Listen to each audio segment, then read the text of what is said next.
Hello and welcome to BYJU'S Exam Prep IAS. Before we begin analyzing the Hindu newspaper for today, there's an important announcement. For the upcoming week, this is the schedule for the Knowledge Series videos. As you know, every single day on our YouTube channel, 10 a.m. and 3 p.m., we are bringing a live class to you under the Knowledge Series to share with you an in-depth information about all these important topics. These are live classes where the faculties even take up your doubts. These are the topics for the upcoming week. As you can see, every single day there are two live classes, 10 a.m. and 3 p.m.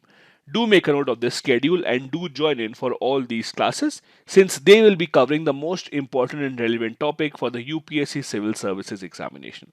Now let's come back to our newspaper for today. The first article that we have here is about a very complex relationship between Israel and Iran.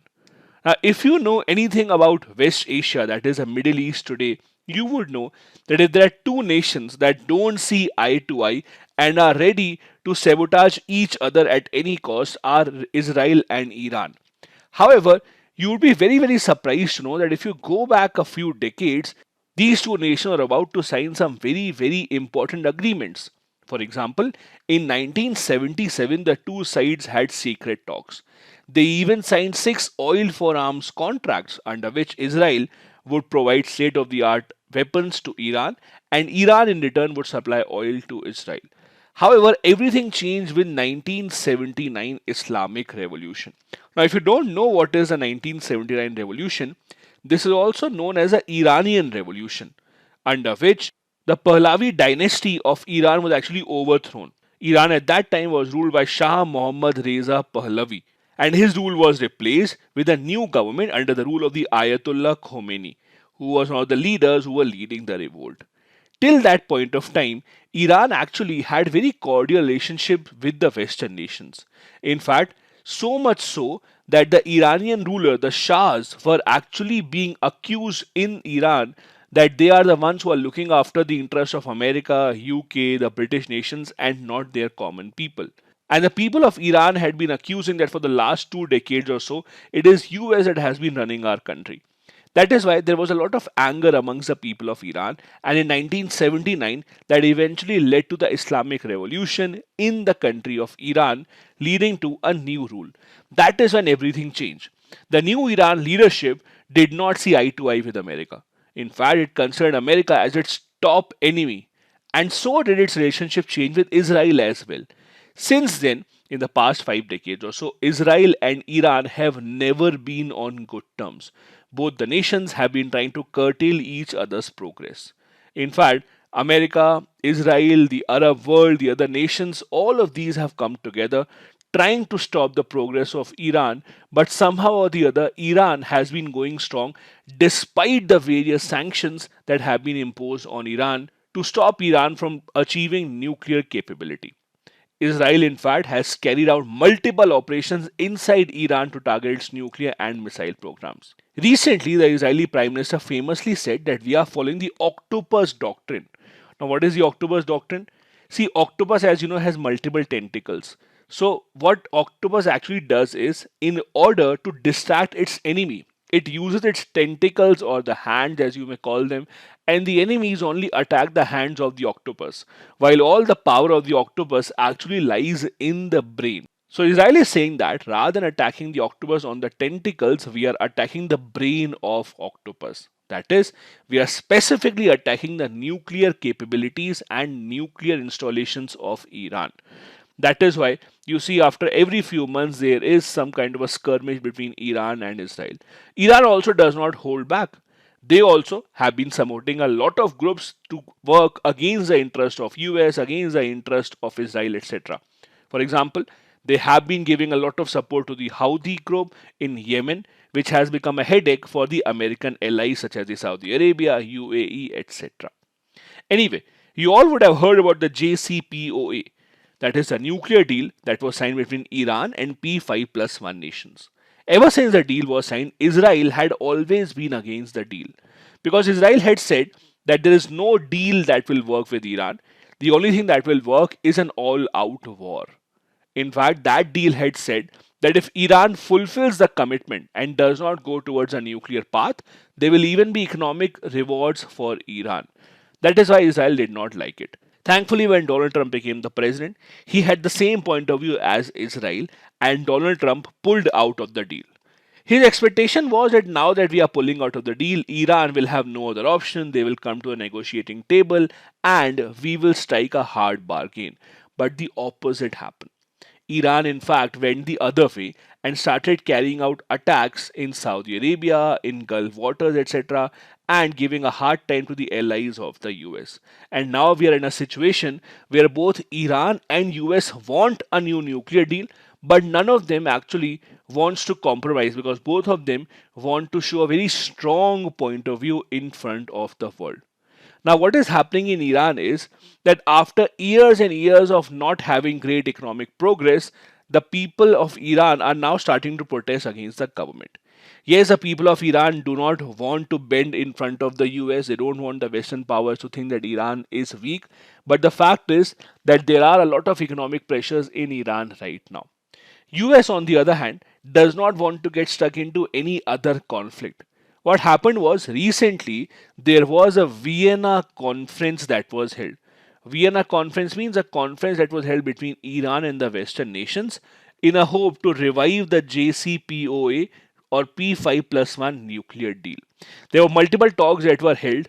However, there was one problem because of which a new deal could not be signed. The problem was when Donald Trump was the president, he had given an order that Iran's Islamic Revolutionary Guard Corps, that is IRGC, which is a very special kind of a unit. It acts as a military intelligence unit also, and it has a lot more powers than any other group in Iran.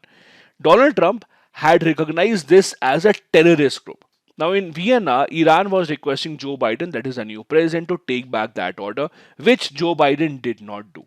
Again, why? Because none of the two parties want to be seen as a weaker party. Because if he would do that, back home in America, the opposition party, that is the Republican Party, will start to say that Joe Biden is being very, very soft on Iran. Because of that point, a new deal could not be signed. Israel, as I said, do not really want any talk. Israel, in fact, was very happy when the news came out of assassination of Qasem Soleimani, who was the chief of the elite Quds force who was killed by the US in Jan 2020. He was also playing an extremely, extremely important role in Iran's secret nuclear operations. The present situation is, as I said, that there were some talks that had begun in Vienna, but there has been a major roadblock because of that decision where Joe Biden is not ready to take back the terrorist tag from the Iranian elite military organization. Now, I am sure all of you would have heard and read about the JCPOA deal. Let me refresh your memory and give you the main pointers of the deal. This was a deal that came into being in 2015 when Iran was on one side, P5 plus 1 on the other. P5 means 5 permanent members of Security Council, and this one stands for Germany. Under the deal, Iran said it will cut down the stores of its centrifuge, enrich uranium and heavy water, and other key components which are required in making of the nuclear weapons. Apart from that, Iran also agreed that they would allow inspectors from the International Atomic Energy Agency to come and conduct surveys in Iran to ensure that there is nothing wrong happening in the country. On the other hand, the Western nations agreed that they will lift sanctions from Iran, and other sanctions for human rights abuse, etc., will still remain in place. But sanctions specifically with regards to the nuclear program of Iran will be gradually taken away. As a result of which, from 2015, Iran's economy actually started to improve considerably. Iran saw that a lot more money is coming into the country because now they were able to sell their oil in the international market, which other nations were not ready to buy earlier because of the fear of the US sanctions. As I said, Israel had always been against this deal and did not really become a part of it. Now that Donald Trump abandoned the deal, it actually led to Iran being extremely angry and going back to its nuclear program. And it is said that Iran has now achieved 97% of its pre 2015 nuclear capabilities already. Now, what was the impact of US pulling out of the deal? The first big impact, as I said, was that Iran became much more belligerent. It started to organize and plan many more attacks on the US partners in the Middle East. The other powers, however, apart from US, were not really ready to pull back the deal. Germany, France, etc. tried to talk a lot of sense into Donald Trump, but he did not agree. As a result, the other powers, in order to keep the deal alive, launched a barter system called INSTEX, INSTEX. The purpose was to facilitate transactions with Iran outside the US banking system. But the problem was that this only covered food and medicine, which were already exempt from the US sanctions. So it did not really put a lot of efforts into the ground. In simple terms, everyone realized without the US, there would not be any deal with Iran that would really have a major impact on improving the condition of Iran. As I said, Vienna talks were seen as a way forward, but it did not really have the kind of result that people were hoping for. The next article that we have here is on a very common topic that we keep on hearing about, that is the need for forest restoration. As you know, in the past few decades, governments across the world, including the Indian government, has been launching multiple initiatives in order to reclaim the degraded forest. Now, one Mahotsav day that is celebrated by the government agencies also stands for same kind of initiatives. If you look at the history of one Mahotsav day, it goes back to July 1947. The significance of forest right now is much, much more than earlier because of the harm that we have been doing to our environment over the years. As per the IUCN, deforestation and forest degradation make up 12% of the global greenhouse gas emissions. In fact, in India, the total area occupied by primary forest is decreased by 3.6%. Because when a country is in a developing stage, there is a choice that the country has to make. If they have a specific amount of land, would they want to use this land for having a forest, or would they want the same land to be making industries or factories where people can come and take up jobs? It's always a very tricky dilemma where the nations have to decide one thing over the other. However, now that we have all understood that we cannot ignore the environment and the impact that the environment would have, the focus has now returned on forest landscape restoration, which is a process of regaining the ecological functionality and improving human welfare across deforested land in the forest. However, this cannot be done by the government alone. The government needs to involve the local community in this process so that they can also take care of the forest. In order to do that, the government has to be magnanimous. The government has to also give them certain rights. For example, we do have a lot of laws under which we transfer ownership of the forest to the forest dwellers, people who have been living in the forest, so that we make it their responsibility to take care of the forest in the coming years, which has worked really well for the government. We also have to ensure that just afforestation or just by planting more trees randomly, we cannot expect the situation to improve. Various studies have shown that we need to have diverse native tree species if we are undertaking these activities of afforestation. If we are planning for carbon sequestration, we have to ensure that diverse tree species are used, which are also healthier for the local community. Now, as you know, forests are a very, very significant part of any country's life. Annually, forests absorb about 2.6 billion tons of carbon dioxide. The same carbon dioxide that is giving headache to everyone around the world. The simple solution to getting rid of it is planting trees and reclaiming our forest. This includes 33% of the CO2 released from burning fossil fuels as well. As you know, even when India talks about our goals in the future in terms of climate change, we always say that afforestation and reclaiming the dead forest is also a major part of the government policy.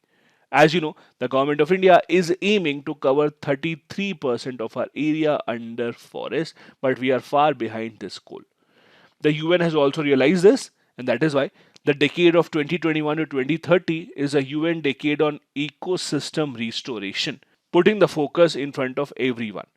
In 2011, the Bond Challenge was launched with a global goal to restore 150 million hectares of degraded and deforested landscape by 2020. India, as you know, is also a party to the Bond Challenge. Our pledge is that we will restore 26 million hectares of degraded and deforested land by 2030. Also, one of our goals that we had made in the Paris Climate Deal was to develop a carbon sink of 2.5 to 3 billion tons of CO2, equivalent forest and tree cover to be created by 2030. We are running multiple such programs in this direction. For example, the Government of India runs the Compensatory Afforestation Program, also known as the CAMPA. We have the National Afforestation Program, the National Mission for a Green India, Nagar One scheme, so on and so forth. Amongst the states also, multiple initiatives have been taken. Telangana, for example, has initiated a large-scale tree planting program which is called Telangana Ku Haritha Haram. Other states also have taken up multiple initiatives which are based on scientific strategies in the future. Now, of all the initiatives that the government has actually taken up to ensure increasing afforestation in India, one of the most important ones is called Compensatory Afforestation Fund. It is managed by Compensatory Afforestation Fund Management and Planning Authority, also called as CAMPA. This was a law that came up in 2016. Now, in very simple terms, let me tell you what the law does. Let's assume that I want certain land from the government because I am building up a certain industry or a certain factory. If that particular land is a forest land and the government is allowing a company to use the forest land for non-forest purposes. So when diversion of forest land happens for non-forest purposes, that particular company that has been given the land will have to pay for planting the forest over an equal area of non-forest land. Or when such land is not available, twice the area of degraded forest land has to be taken up and turned into a green forest. That is what is meant by compensatory afforestation. The money that is given by the company will go into this fund of CAMPA. The rule is 90% of this money will be given to the respective states wherever that forest lies, and 10% will be retained by the center government. This fund will be used for environmental purposes such as treating of the catchment area, assisted natural generation, forest management, wildlife protection, etc., so that our environment can actually use this financial support in the coming years. This is also an important piece of information with respect to how much can our earth change, how much can our environment benefit with good forest management. As you know, a lot of environmental benefits can be derived out of clean and restored forest, including clean air, clean water, erosion control, biodiversity, so on and so forth. It is also economically viable because there can be a lot of harvest through this forest that can be made good use of in the market. The next article that we have here focuses on the increasing temperatures that we are seeing in India year after year. This particular article is filled with a lot of data derived from the government sources. For example, it says that over the last half a century, as per the data given by the Center for Science and Environment, all India average temperature during the monsoon month is higher than that in the summer month, which is a very surprising study. If you actually imagine, you always expect that in the monsoon period, the average temperature will go down at least as compared to the summer period, but this is not the case. In fact, from 2012 to 2021, the difference between average temperature in the monsoon season and the summer season was actually even higher, that is 0.4 degrees Celsius. The IMD has said that India's average temperature has risen in the last 120 years by 0.62 degrees Celsius, which is an extremely worrying sign. However, the average temperature has risen much faster in the winter and the post monsoon as compared to that in monsoon and the summer season. So a lot of data has come up with regards to how much has the temperature of India increased over the years. This is not just about temperatures increasing. In fact, due to a lot of problems related to climate change specifically, a lot of people are losing their life. This has mainly got to do with erratic weather conditions. In fact, From 2015 to 2020, over 2,100 people died due to a heat stroke in northwest India. In southern India, on the other hand, 2,444 deaths were reported due to excess environmental heat, with Andhra Pradesh accounting for over half of these casualties.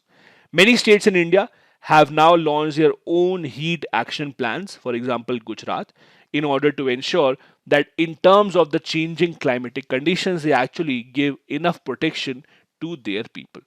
The National Disaster Management Authority is also working with 23 out of the 28 heat prone states to develop a system under which an environment can be built so that the people who are at the maximum risk of having these heat strokes can be protected. Now, the article also makes a mention of a very interesting phenomena that we have been seeing in India and many other developing nations, that is urban heat islands. Now, what are urban heat islands? As the name suggests, our urban development has happened in such a manner that we are actually using a lot of cement, we are using a lot of those materials that absorb a lot of heat, because of which in the urban areas specifically, if you see, the average temperature is always higher as compared to the other nearby areas. This is a phenomena called the urban heat island.